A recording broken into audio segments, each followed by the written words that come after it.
E aí pessoal, sejam bem-vindos a mais um vídeo. Nesse vídeo a gente vai falar um pouquinho sobre a abordagem clássica da administração e administração científica. Espero que seja útil para vocês. Vamos lá, vamos nessa. Bem, retomando, né, o que a gente disse na aula passada sobre aqueles paradigmas de Bury Morgan, né, lembrando da epistemologia em que a gente tinha de um lado o positivismo, de outro lado a gente tinha o antipositivismo. Lembrando que a ontologia, né, um dos paradigmas, ela entende que a realidade ou o mundo social é algo dado, está além, está externo ao indivíduo, né, e de um lado, né, são os objetivistas, e os subjetivistas entendem que a realidade ou o mundo social é algo criado, né, faz parte da interpretação ou da construção que o indivíduo faz daquilo que ele está vivendo, vivenciando, experimentando, tá? Então, se a gente pensar aí nessa corrente que a gente chama de positivista, a gente tem que relembrar e retomar essa ideia da Revolução Francesa, né, que lá no final do século XVIII derrubou, né,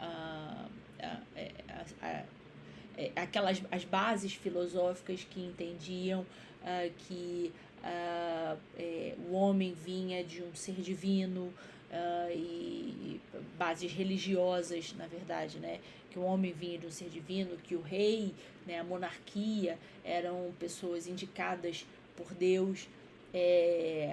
A gente também tem que lembrar da Revolução Industrial, né, que mudou o paradigma produtivo, que saiu de uma produção artesanal para uma produção mecanizada, massificada, transformou a forma de trabalho, né, transformou a vida urbana em si, né, e também essa crescente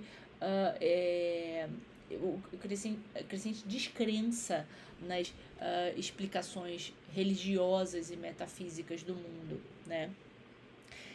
Nesse cenário que foi suscitando esse desejo de uma nova ordem social baseada na razão, na ciência, né? E o positivismo nasce especificamente aí no século XIX, né? 1800 e alguma coisa, nascem essas figuras importantes, né? Positivistas, o Comte, o Durkheim. O positivismo nasce como esse projeto filosófico, político, para reorganizar a sociedade. Gente, agora que eu tô vendo aqui, que eu tô aqui totalmente na frente de reorganizar a sociedade segundo os métodos das ciências naturais, né, através de observação, de mensuração, a busca de leis universais, tá? Então, o que o positivismo propõe? Ele propunha que o mundo social é regido por leis gerais, assim como o mundo físico. E o papel da ciência é observar, medir e prever fenômenos. O conhecimento válido é aquele baseado na observação empírica e não na verificação objetiva, tá? Esse aqui é o Comte. Né? O que é a administração científica? A administração científica, ela nasce dentro desse período, né, no fim do século XIX e início do século XX. O expoente da administração científica é o Frederick Taylor, com publicação em 1911, The Principles of Scientific Management, em que a base filosófica da administração científica é essa ideia, o conceito de homem econômico, tá? O que é o homem econômico? É essa ideia de que o ser humano ele é racional, ele é calculista e autointeressado, e ele busca maximizar os seus benefícios e minimizar os seus custos em todas as decisões, tá? Então, Taylor, ele era um positivista prático. Ele acreditava que com a observação sistemática e uma mensuração rigorosa, ele seria possível descobrir leis universais de eficiência. O que a administração pressupõe? Ela pressupõe a aplicação de métodos racionais, objetivando o aumento da produtividade. E quais são esses métodos? São métodos de racionalização do trabalho. Então, por exemplo, a divisão entre a concepção e a execução, né? Então, essa separação entre... Porque, como eu disse, né, no slide anterior, você tinha, antes da Revolução Industrial, você tinha uma produção majoritariamente artesanal, em que o artesão ele era responsável pela produção, por todo o processo produtivo, desde a concepção, idealização até a execução e entrega, né? Então, Taylor entendia que para racionalizar, quer dizer, para otimizar a execução do trabalho, era preciso haver essa separação entre o que se concebe, a parte cognitiva e a parte executiva. A fragmentação do trabalho, ou seja, uma cadeia de produção de algum produto deveria ser fragmentado em microatividades, né? Então existe ali uma especialização do trabalho, uma divisão de tarefas, né? Então,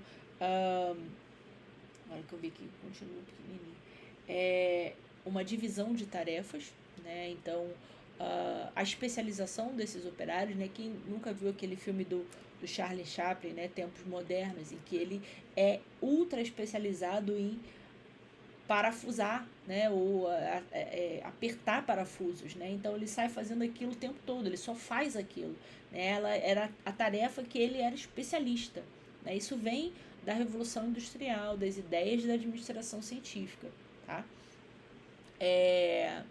Hierarquia, né? Então existia um nível de comando que a supervisão a supervisão era um elemento fundamental na execução do trabalho. A padronização de tarefas, então as tarefas devem ser padronizadas independentemente de quem executa, tá? Então, incentivos salariais, prêmios, né? Vejam que Taylor entendia que as pessoas eram motivadas por elementos extrínsecos ao trabalho, né? Salário, ambiente, enfim. E essa era a tônica daquela época, né? De que o futuro da humanidade era a indústria e a indústria deveria ser regida por esses princípios, tá? E uma coisa que ficou, que Taylor pressupunha ou advogava a favor era, implementava, na sua administração, que ele chamou de administração científica, era o estudo dos tempos e movimentos. Quer dizer, para que você alcance ao máximo a produtividade, você precisa saber quanto tempo e quais movimentos executar. Os tempos e os movimentos eram elementos fundamentais para se tratar a administração como uma ciência, né? Porque os positivistas tinham esses pressupostos de que era possível você controlar, você mecanizar, quer dizer, o homem era só um apêndice da máquina, tá? Então você, ao estudar tempos, quanto tempo leva para apertar esse parafuso, quanto tempo leva para executar determinada tarefa, você padronizar, você hierarquizar, você fragmentar e dividir essas tarefas, eram as tônicas, os princípios desse tipo de administração, tá? E o Ford, né, um entusiasta do modelo de Taylor, né, aplicou esses princípios da administração científica na sua linha de montagem na fabricação de automóveis, tá? Inclusive, tem uma fala, né, que ficou muito conhecida por Ford, que ele fala assim, que você pode ter o Ford, o modelo T, né, que era um modelo de carro, né, daquela época, você pode ter um modelo, o Ford da cor que você quiser, contanto que ele seja preto. E isso ficou muito ficou muito marcante, né, nessa época. Por quê? Porque com a padronização, com a especialização, com a divisão de tarefas, com a hierarquia, enfim, com todos aqueles princípios que a gente falou aqui, né, a fragmentação do trabalho, com a divisão entre a concepção e a execução, você acaba massificando, né? O produto, a indústria, ela focava numa produção massiva, né? E aí o Ford desenvolveu a linha de montagem, né, na fabricação de automóveis. Era uma estratégia dessa linha de montagem que envolve a mecanização, a divisão do trabalho, né? O Taylorismo, no caso a administração científica, como era um instrumento de racionalidade e difusão de métodos de controle de tempos e movimentos para obter maior produtividade. O Taylorismo ele operou grandes transformações no processo de trabalho, que se expressaram no maior controle do trabalho pelo capital. E aí a gente entra em um momento também muito paralelo à administração científica, que é a administração clássica. Lembrando que Taylor era um engenheiro americano, tá? Então ele publicou o princípio de administração científica em 1911. Em 1916 foi publicada o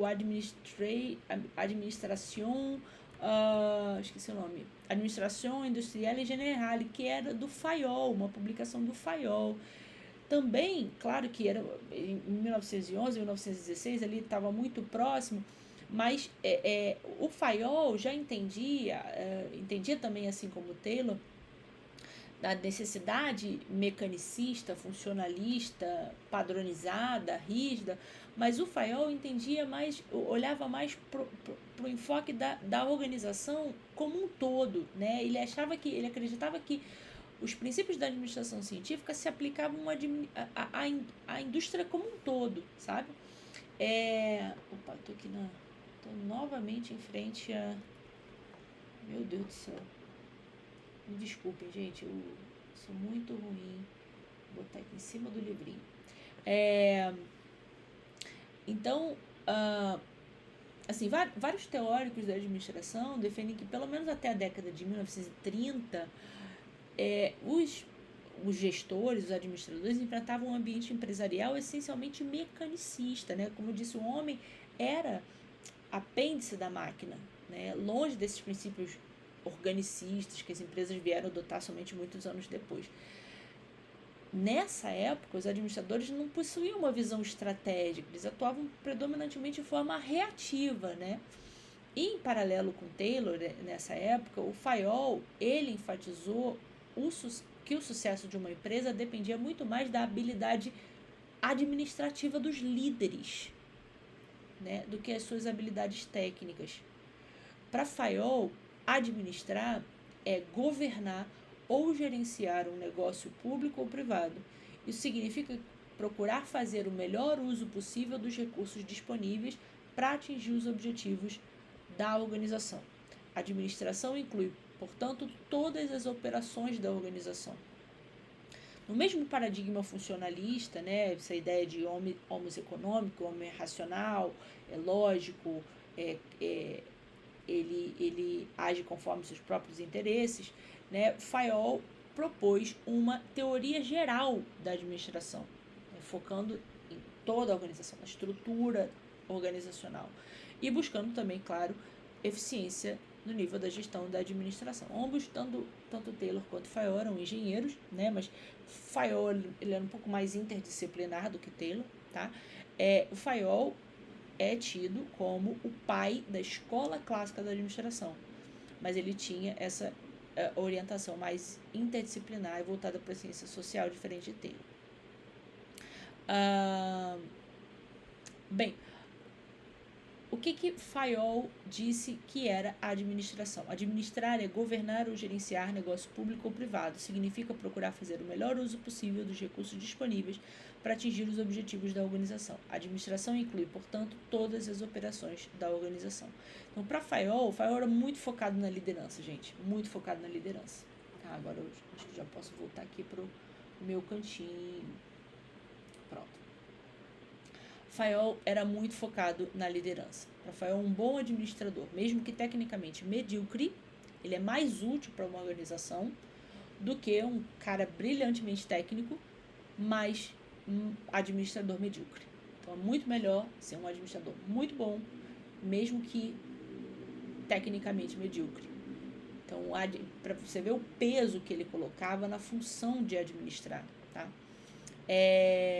O enfoque de Fayol era direcionado para administração em geral e não para funções específicas de uma organização, tá? Inclusive, eu li um artigo na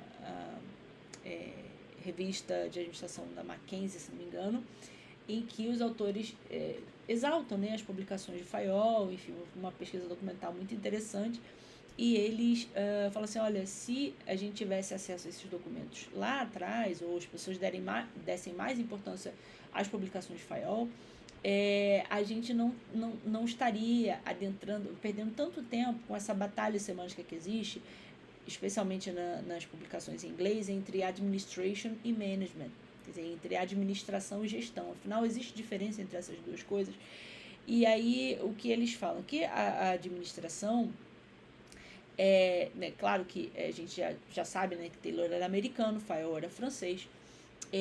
A administração era muito usada nesse sentido mais amplo, né, mais tradicional, que a administração vem de ad ministrare, né, que é de servir, cuidar de algo em nome de alguém.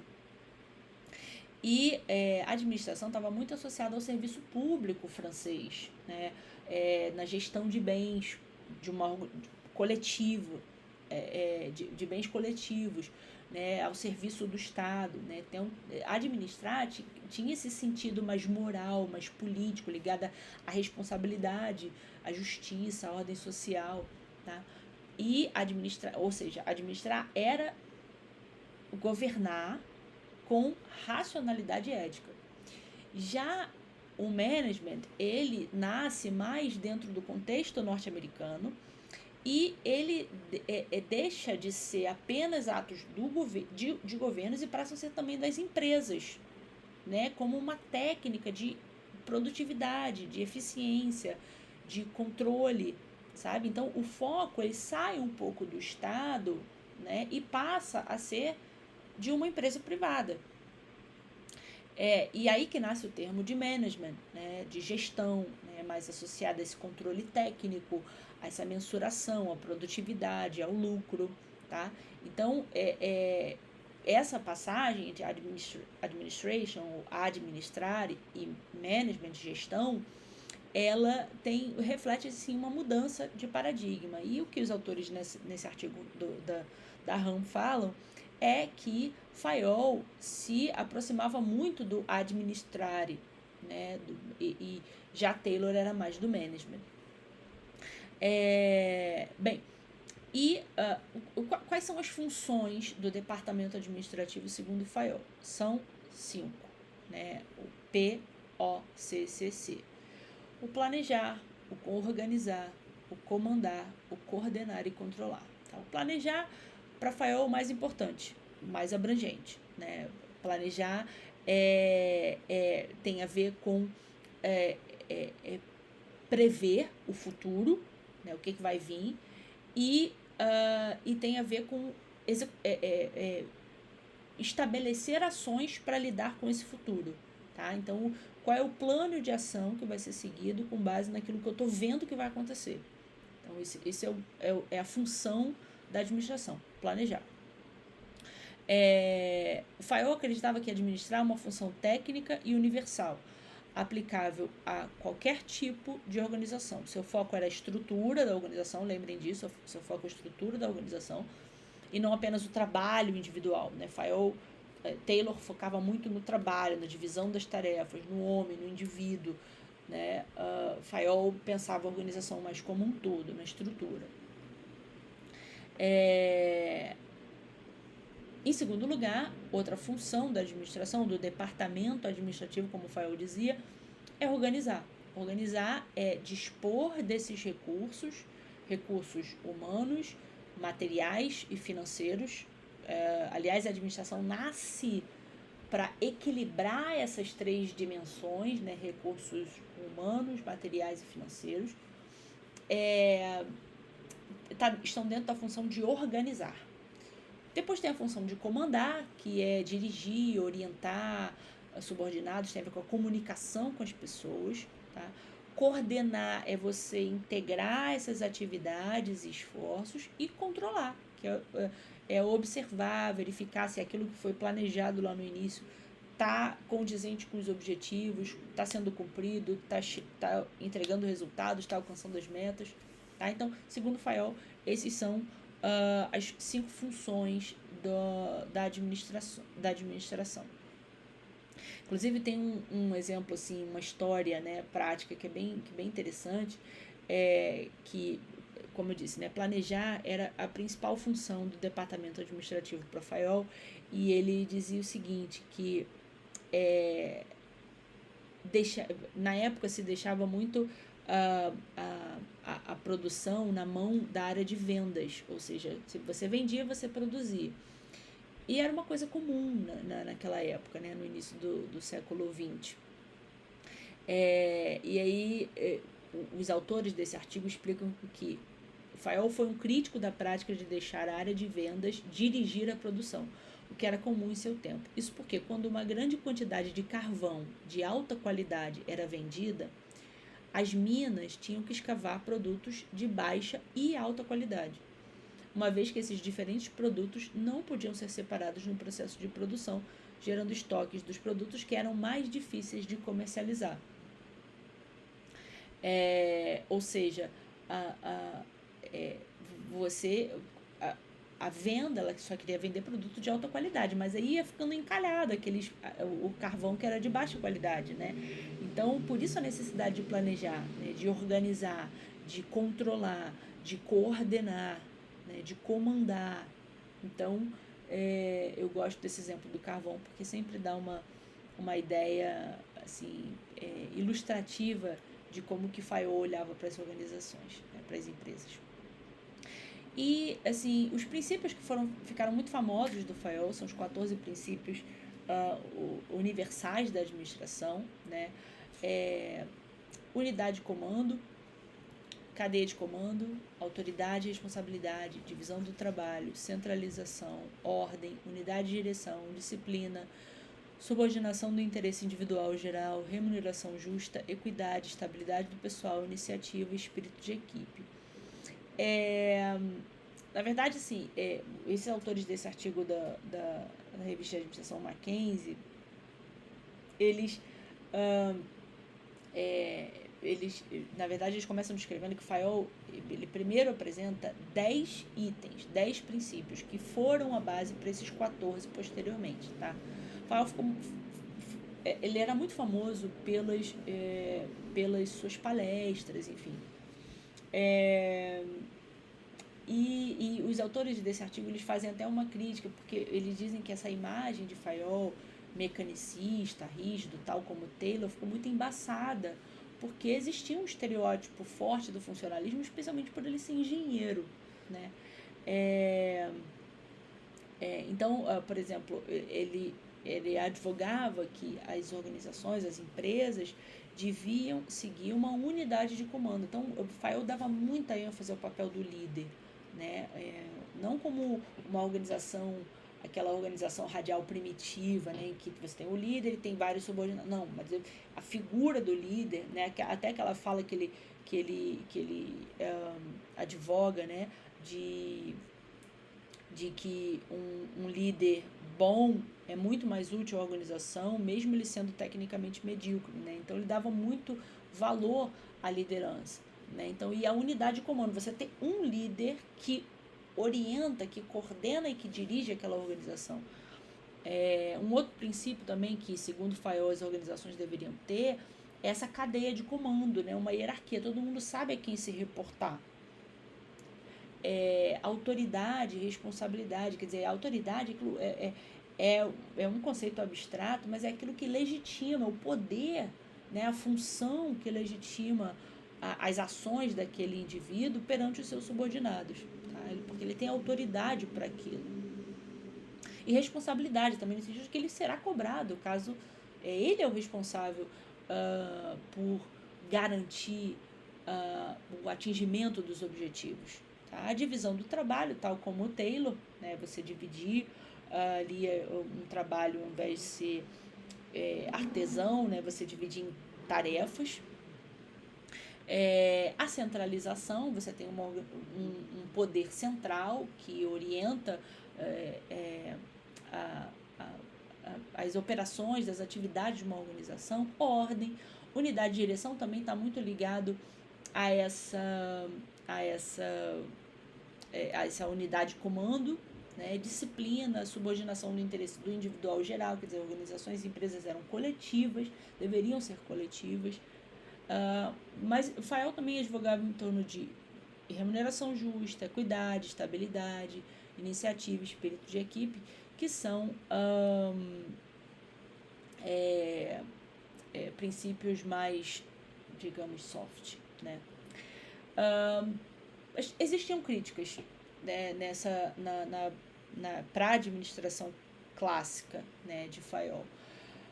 A primeira delas é essa visão mecanicista, né? À medida que as organizações foram ficando mais complexas, e o fato da escola clássica ver a organização como uma máquina, né, composta dessas partes independentes, cada um com a sua especialização, com a sua função específica, previsível, mensurável, essa função mecanicista foi vista como muito rígida pelos críticos da administração clássica, né? E aí foi perdendo espaço esse conjunto de pressupostos da forma de administrar, tá?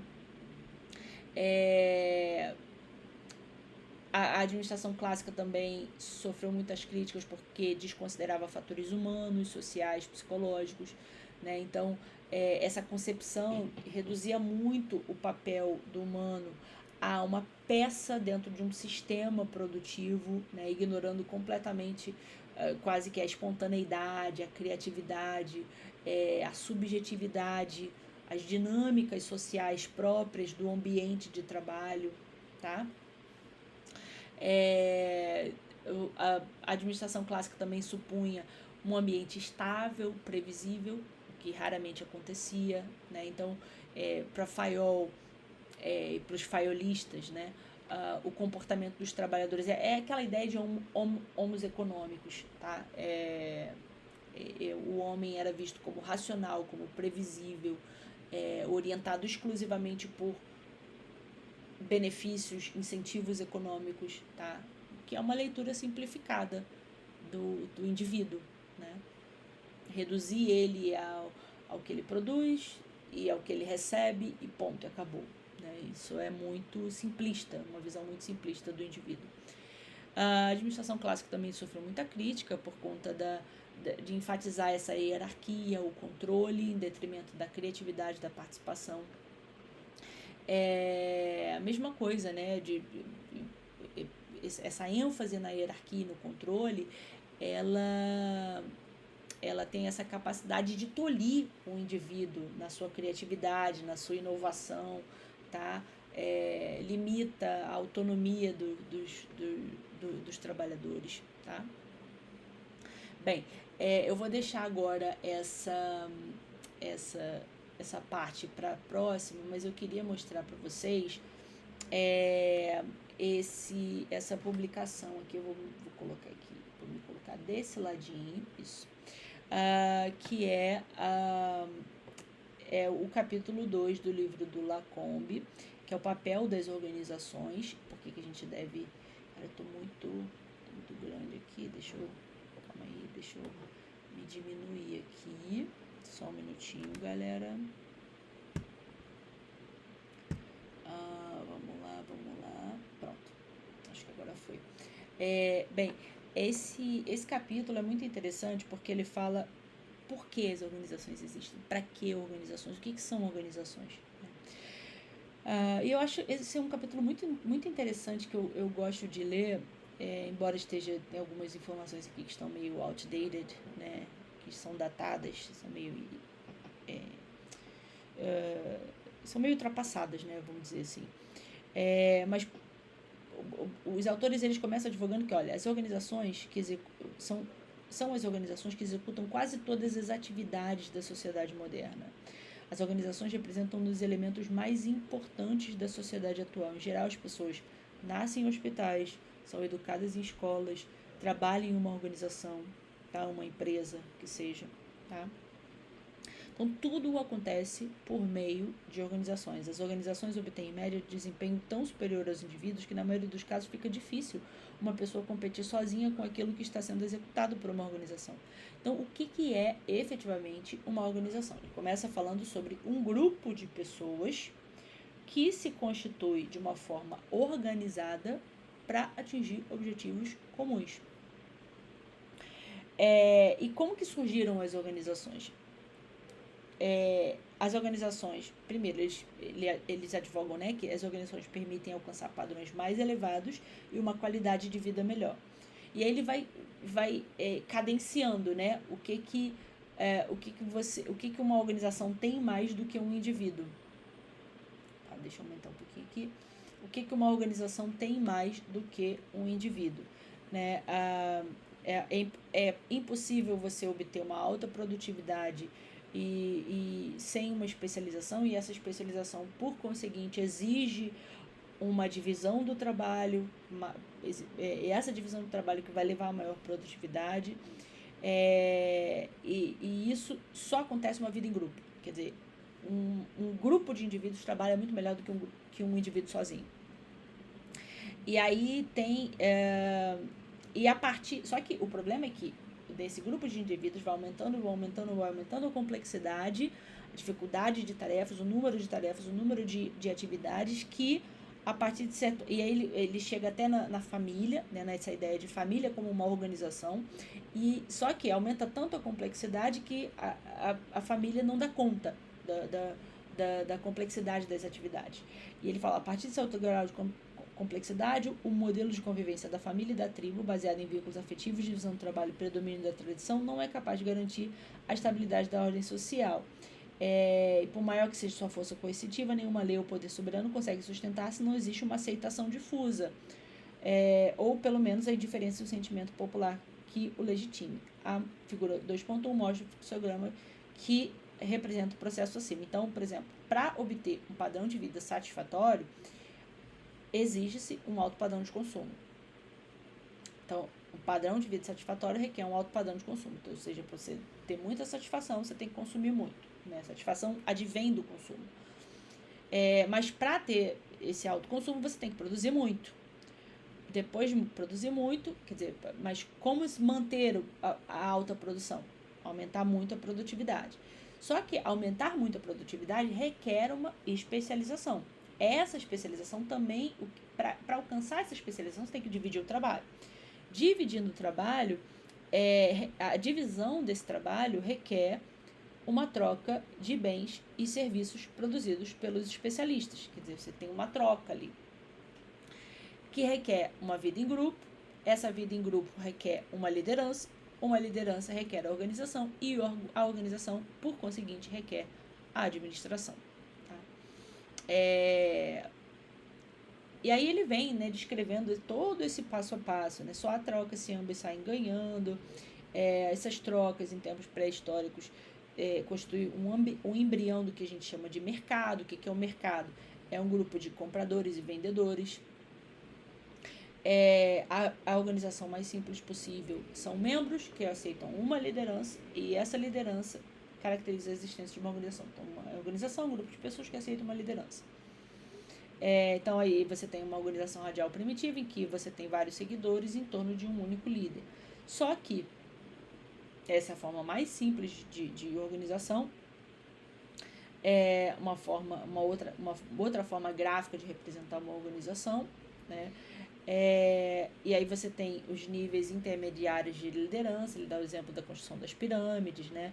Que é uma organização muito mais sofisticada, em que você tem o líder supremo, o faraó, e você tem os supervisores, né? E você tem os escravizados aqui, enfim.